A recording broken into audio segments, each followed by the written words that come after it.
What is going on out there, peeps? All right, let's get back into what's going on over in our friendly neighborhood of Iraq. All right, look at these nice stacks.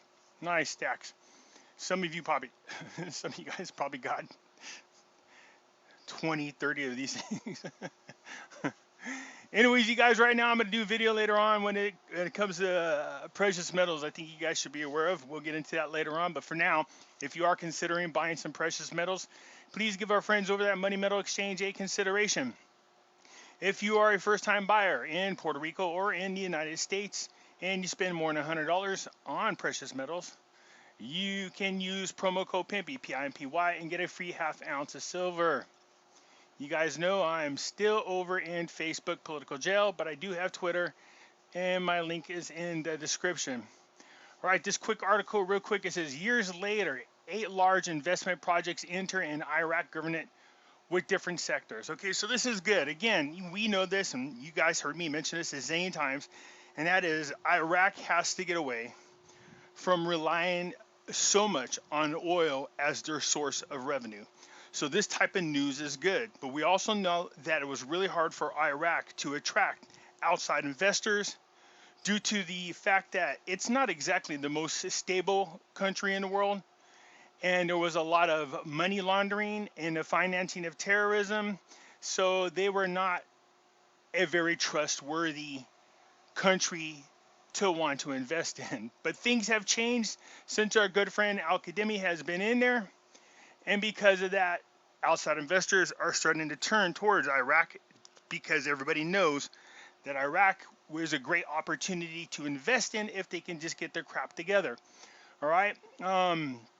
So again, and I believe it's pronounced Dayala is the investment commission. So what happens is they gave out 8 licenses for people to come in and start doing business and start some projects over here in Iraq. So there we have, let's see here, 8 investments licensed, including, so they're in housing, agriculture, and trade. So the most prominent investment license granted including 2 agricultural projects. The first being the project of raising calves and cows and planting strategic forage crops. And others was the project of with the project of strategic seed cultivation and fields for raising sheep and poultry. So this is good, of course. Agriculture is one of the big things that used to be there in Iraq. I'm not sure where they stand now in regards to trade with the rest of the world. So it looks like they're starting to invest back into getting their agriculture up and running, which is great news. So the other licenses are in housing, of course, which is big.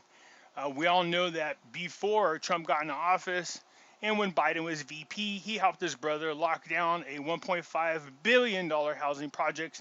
I'm not sure where that ever went. I actually tried to look up where it stands today and could not find anything on it except for the fact that they got $1.5 billion from Iraq.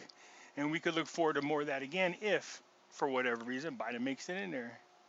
Security ready to attract investment companies. So what they're saying now is in these provinces, they are now secure. There's no issues for outside investors.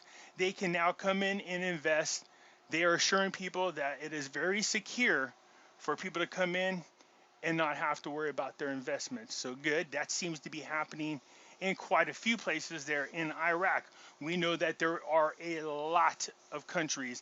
Al-Qademi has been meeting with a lot of leaders around the world about doing business with and in Iraq.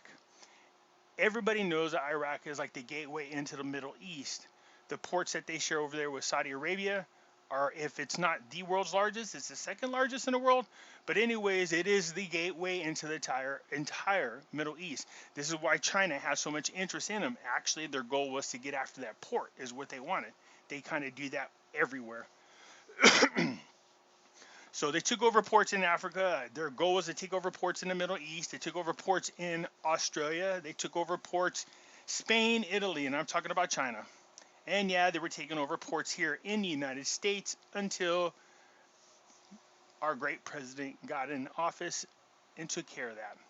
A lot of drugs are being trafficked through these ports. A lot of human trafficking was being done. So thank God for Trump, but it looks like that's going to start back all up again. So anyways, let's get back into this. We know that they're trying to pass the borrowing law. The borrowing law is going to help secure the salaries as well as other needed expenses between now and the end of the year, which is not too long, by the way.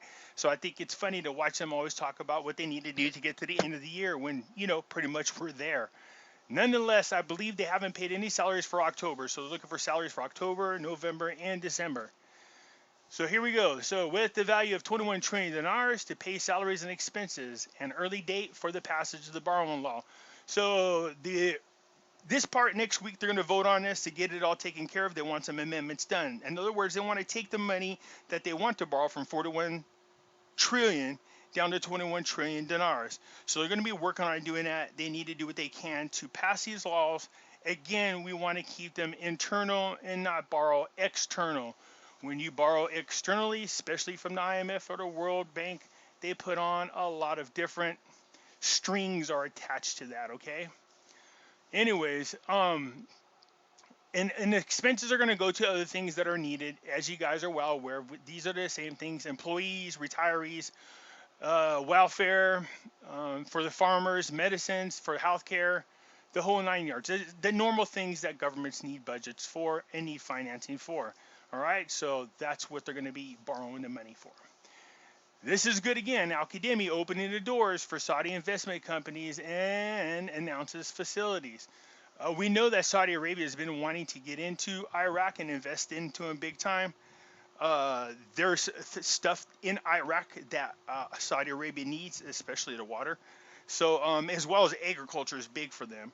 So again, the Prime Minister Al-Qademi has been meeting with Saudis to talk about, doing what they can to start doing business with one another. They had already met several times in this past 6 months. But again, the meetings have become more frequent, and what they're looking for as far as agreements and in details are being ironed out now.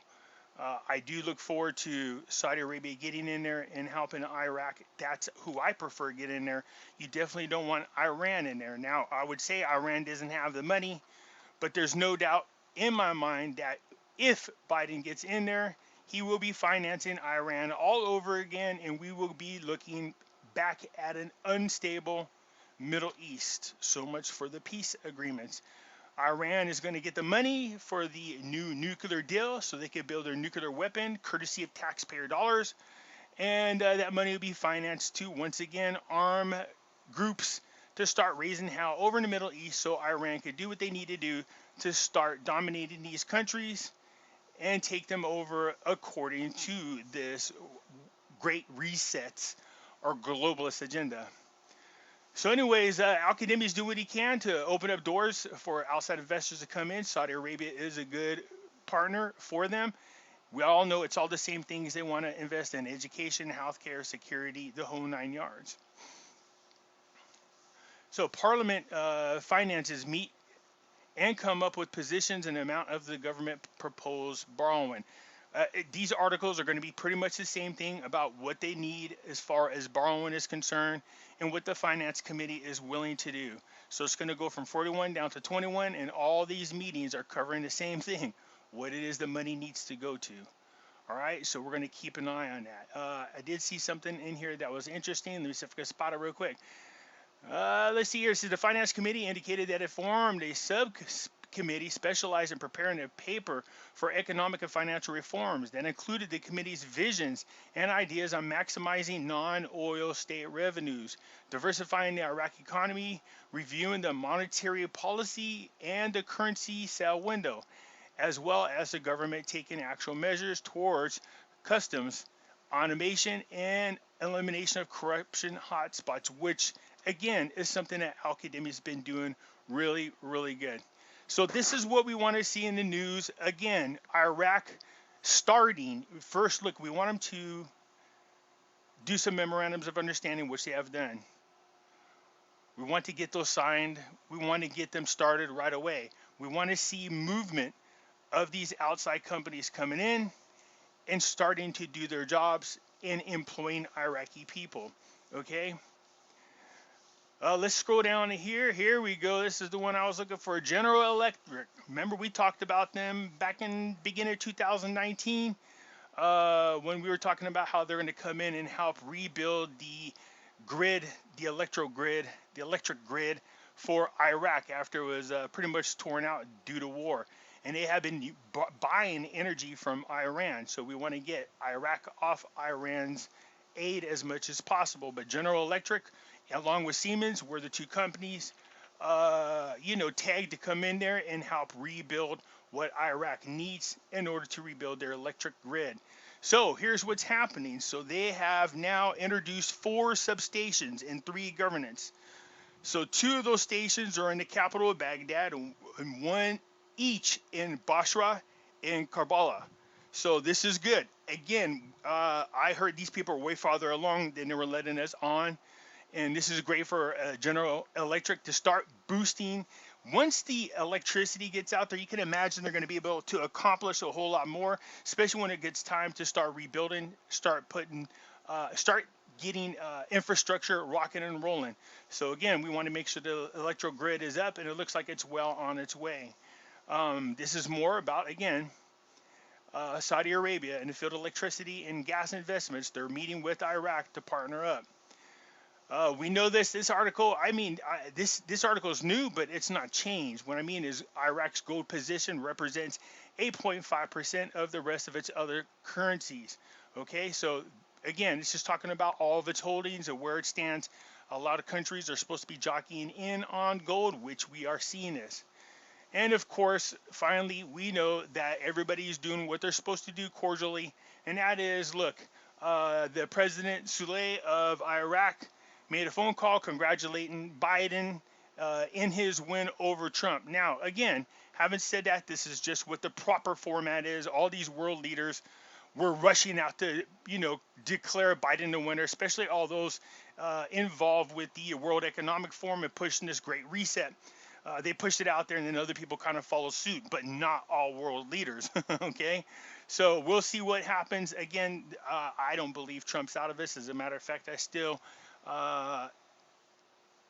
anticipate Trump actually being the winner and serving his second term, which again we need. I told you that the peace talks in the Middle East, there's a lot of stress going on. As a matter of fact, some countries are stressing their dissatisfaction that they were almost guaranteed that Trump would win re-election, and nonetheless, they felt like signing into this agreement would kind of put them in a bad position. But again, I don't think so. But now that if Trump doesn't win, there are a lot of nervous countries over in the Middle East about what it means under a Biden administration, especially with John Kerry there. Remember, John Kerry's wife is married or related to one of the leaders in Iran, and their goal is to really set up Iran to kind of run everything over there in the Middle East. Okay, so they'll go right back to building a nuclear bomb is what their intention is. All right, you guys, so there's not a whole lot going on over there. That is it for now. I stressed this before. In our currency movers, there's a lot of speculation. Again, it's just speculation that a Trump win could kick this can years down the road. I hope not, but let's see. Again, that's just speculation. That's just talk. We'll see what actually happens. But having said that, there's also speculation that whatever is happening with the IQD, whatever that plan was, whatever they're doing with it right now, it could be implemented real quick before Trump is totally out of office. But we'll keep an eye on it, and if anything pops up and there's any new news, I will share it with you. But that's it for now. If you guys like the video, hit the thumbs up button. If you're not a subscriber, please do so, because when I do, you help out the channel, and I surely do appreciate it. And I'll catch you later.